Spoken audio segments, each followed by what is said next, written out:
नमस्कार साथियों, आप सभी कैसे हैं। स्वागत है मेरे इस खास डिजिटल प्लेटफॉर्म प्रभात ऑफिशियल न्यूज़ में।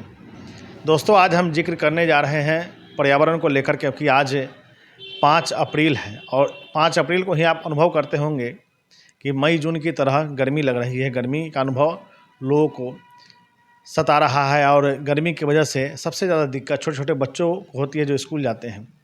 दरअसल खबर तेलंगाना से है, जहां 400 एकड़ ज़मीन आईटी पार्क बनाने के लिए सरकार उस जंगल के भूखंड को ख़त्म करना चाह रही है और इसको लेकर के अब आंदोलन होना शुरू हो गया है। दरअसल तेलंगाना में आईटी पार्क बनना है और वहां 400 एकड़ एक जो जंगल का भूखंड है, उस भूखंड में अब आईटी पार्क बनेगा। यानी उन जंगलों को काटा जा रहा है। काटने की शुरुआत 30 मार्च से शुरू हो चुकी थी और 30 मार्च के बाद आपको बता दें कि सरकार कई बुलडोज़र को लगा चुकी है, जहां बहुत सारे पेड़ को गिराया जा रहा है।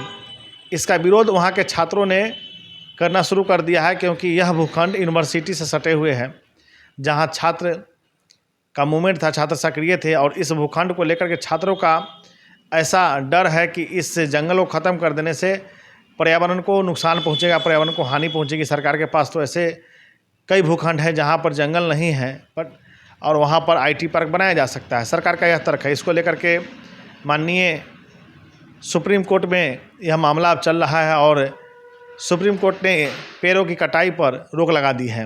रोक इसलिए लगा दी है कि सुप्रीम कोर्ट ने तेलंगाना हाई कोर्ट के रजिस्ट्रार से यह रिपोर्ट मांगी है कि वहाँ की वस्तु स्थिति क्या है, वहाँ के हालात कैसे हैं, वह भूखंड कैसा है, जंगल कितने हैं। वैसे जो भी रिपोर्ट्स कोर्ट ने मांगा है वो रिपोर्ट सुप्रीम कोर्ट को मिल जाएगा।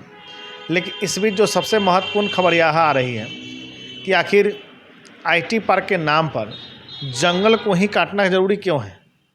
आखिर जंगल से हासिल क्या होता है, क्योंकि जंगल कई हज़ारों वर्षों के बाद वहाँ पर पेड़ पौधे उगते हैं और वह पर्यावरण के बचाव के लिए बड़े ज़रूरी होते हैं। लेकिन जिस तरह से विकास के नाम पर यह विनाश की शुरुआत यूँ कहे कि कर दी है सरकार ने, तो इसको लेकर के कहीं ना कहीं सरकार चिंतित है और उनके चिंता की वजह भी जायज़ है, क्योंकि जिस तरह से पर्यावरण असंतुलन और पर्यावरण पर खतरा मंडरा रहा है, उसको लेकर के कहीं ना कहीं लोगों को जागरूक होना होगा, आगे आना होगा, क्योंकि सरकार अपना नफ़ा नुकसान के अनुसार देखती है और इसको लेकर के विकास के नाम पर हमेशा जंगलों की कटाई होती रही है और लंबे समय से होती रही है।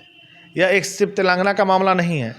हाल ही में राजस्थान में 11,000, छत्तीसगढ़ में 11,000 पेड़ों काटा गया, छत्तीसगढ़ में, जहाँ यह तर्क दिया गया कि वहाँ पर विकास का काम होगा, सड़कें बनेंगी, बिल्डिंग बनेंगे और लोगों को रोज़गार मिलेगा। ऐसा कह करके 11,000 पेड़ों की कटाई छत्तीसगढ़ में की गई। लेकिन सबसे अहम सवाल यह उठता है कि आखिर जंगल की कटाई करके ही उन भवनों को, उन बिल्डिंगों को क्यों बनाया जाता है।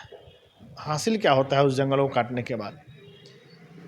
विशेषज्ञ ऐसा मानते हैं कि जो जंगल की कटाई होती है, उससे जो पेड़ कट के निकलते हैं, उसकी बिक्री सरकार अपने स्तर से करती है, वन विभाग अपने स्तर से करती है और सरकार को एक बड़े राजस्व की प्राप्ति होती है, जिससे उसके कटाई में जो नुकसान होता है, उस नुकसान की भरपाई शायद होती होगी।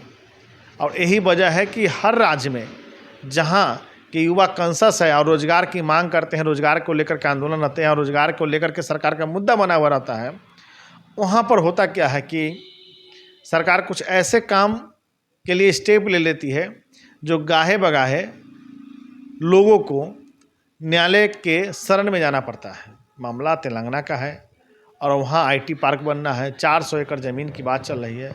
ऐसे में बड़ा ही अहम सवाल यह उठता है कि आखिर उस जंगल की रक्षा कैसे होगी, उस जंगल का बचाव कैसे होगा।